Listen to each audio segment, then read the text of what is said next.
UTL solar solar लावणार आणि सबसिडीही मिळवून देणार। संतोष देशमुख हत्या प्रकरणामध्ये वाल्मिक कराड आणि धनंजय मुंडेंना अडकवलं जात आहे, लक्ष्मण हाकेंचा आरोप।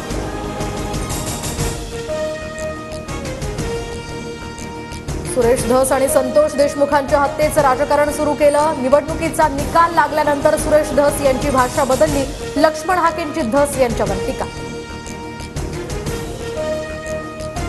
धनंजय मुंडे यांच्याकडून मंत्रिपद वाचवण्यासाठी लॉबिंग सुरू। काल धनंजय मुंडेंनी खासदार प्रफुल्ल पटेल यांची भेट घेतली, तर बैठकीनंतर धनंजय मुंडेंची सुनील तटकरेंशी फोनवरून चर्चा।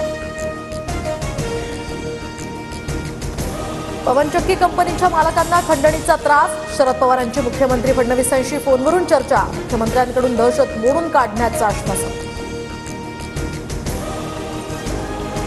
धनंजय मुंडे वाल्मिक कराड मल्टीस्टेट बँका बुडवणाऱ्यांच्या पाठीशी उभे राहिले। वाल्मिक कराडने एका बँकेकडून 2 कोटींची गाडी घेतली, सुरेश धस यांचा आरोप। बाप लेकीला सोडून अजित पवारांसोबत चला, हिवाळी अधिवेशनामध्ये सुनील तटकरेंचा पवार गटाच्या खासदारांना प्रस्ताव, सूत्रांची माहिती। भाजप आमदार सुरेश धस यांनी आज पुन्हा अजित पवारांची भेट घेतली। मराठवाड्यातील मल्टीस्टेट बँकांसंदर्भात ही भेट घेतल्याची माहिती। पंकजा मुंडेंनी त्यांच्या कार्यकाळामध्ये फक्त 745 शिक्षकांची चुकीच्या पद्धतीने नियुक्ती केली, भाजप आमदार सुरेश धस यांचा आणखी एक दावा। सुनील तटकरेंच्या प्रस्तावावर सुप्रिया सुळे संतापल्या। सुळेंनी प्रफुल्ल पटेल यांना फोन करून नाराजी व्यक्त केली, असा विचार येतोच कसा, सुप्रिया सुळेंचा पटेलांना सवाल, सूत्रांची माहिती।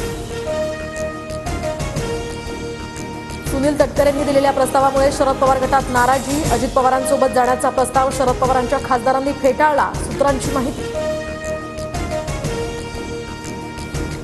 अजित पवारांच्या पक्षानं आमच्या खासदारांना 100% संपर्क केला, बापाला पोरीला सोडा असं म्हणणं ही कसली संस्कृती, आव्हाडांची यावर प्रतिक्रिया। प्रफुल्ल पटेल सुनील तटकरेंना केंद्रात मंत्री व्हायचं असल्यामुळे पवार गटाचे खासदार फोडण्याचा प्रयत्न, खासदार संजय राऊतांचं विधान।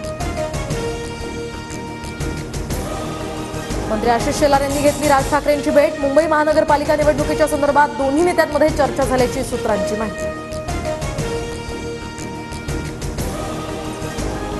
मुंबई पालिका निवडणुकीसाठी राष्ट्रीय स्वयंसेवक संघ अध्यक्ष, राज ठाकरेंच्या भेटीनंतर आशिष शेलार यांची संघाच्या वरिष्ठांसोबत सुद्धा गोपनीय बैठक, सूत्रांची माहिती। सिडकोच्या 26,000 घरांच्या किमती जाहीर। नवी मुंबईतील वाशी, बामणडोंगरी, खारकोपर आणि खारघरमध्ये सिडकोची घरं, आर्थिकदृष्ट्या मागास असलेल्या नागरिकांचं घराचं स्वप्न आता पूर्ण होणार।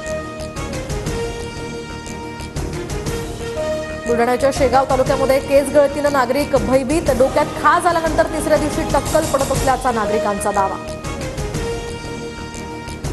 UTL सोलार सोलार लावणार आणि सबसिडीही मिळवून देणार।